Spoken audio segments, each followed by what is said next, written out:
India is the home of many great spiritual masters who have brought wisdom and truth to earth, inspiring us to seek a higher purpose in life, thus uplifting humanity to a divine state of being.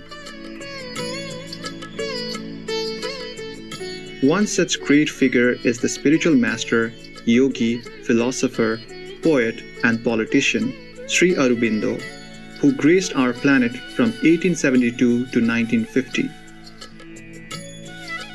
Sri Aurobindo's time as a politician was dedicated to achieving India's independence. However, after inner reflection, Sri Aurobindo retired from politics and service to his country. His aspirations turned instead toward the liberation of all humanity. Sri Aurobindo traveled to Pondicherry on the southeastern coast of India, where he retreated into the practice of silent yoga. Through the inner knowledge revealed to him during his spiritual practice, Sri Aurobindo began publishing writings full of wisdom.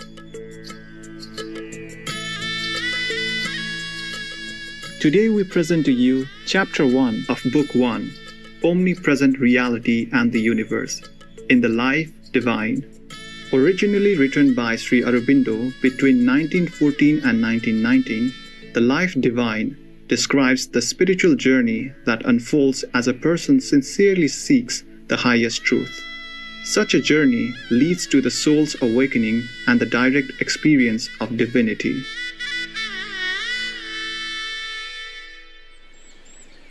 Chapter 4, Reality Omnipresent. If one knows him as Brahman, the non-being, he becomes merely the non-existent. If one knows that Brahman is, then is he known as the real in existence.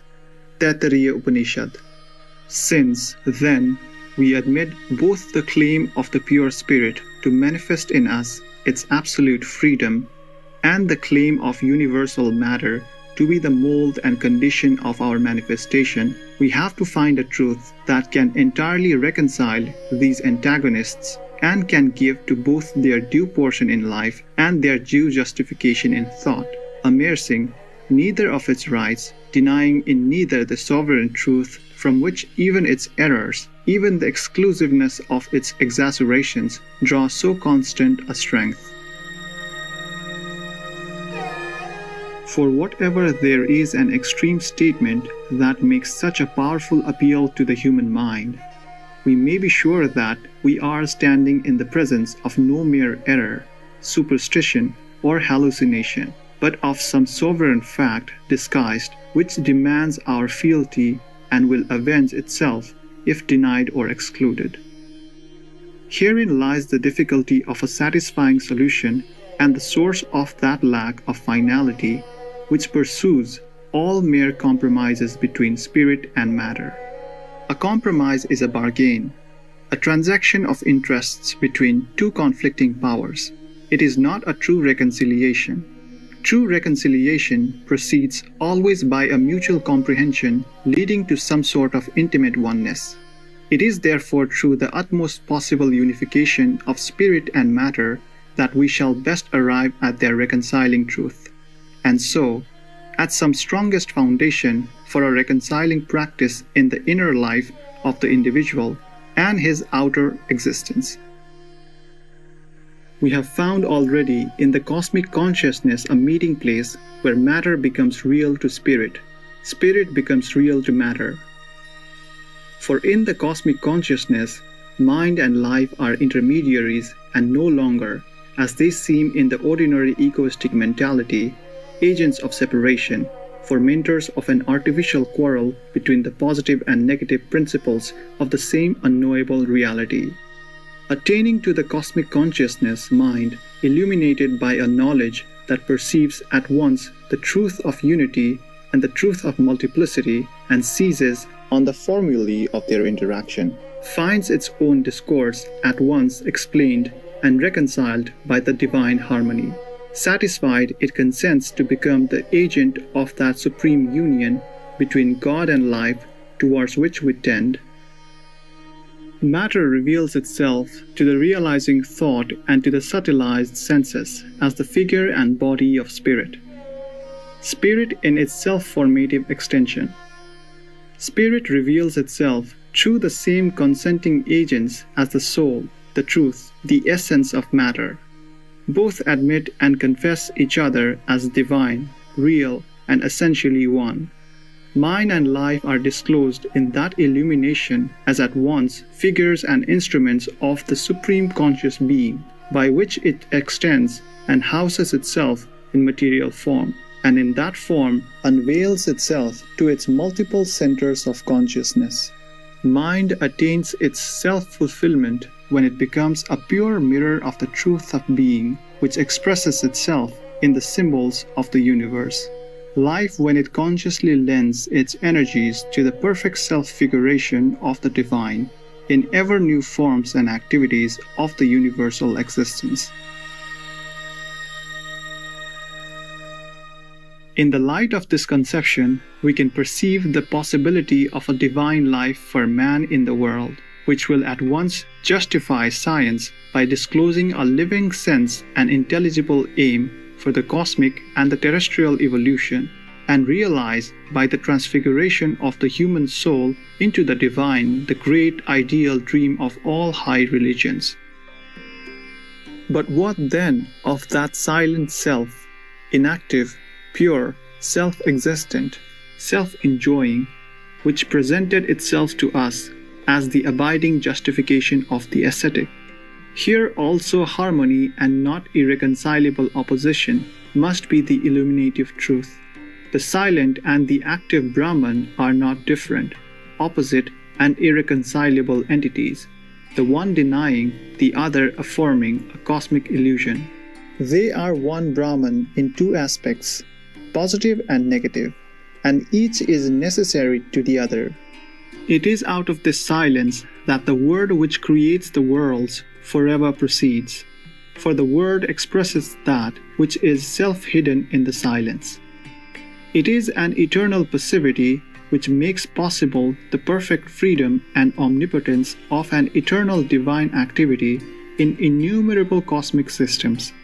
For the becomings of that activity derive their energies and their illimitable potency of variation and harmony from the impartial support of the immutable being, its consent to this infinite fecundity of its own dynamic nature.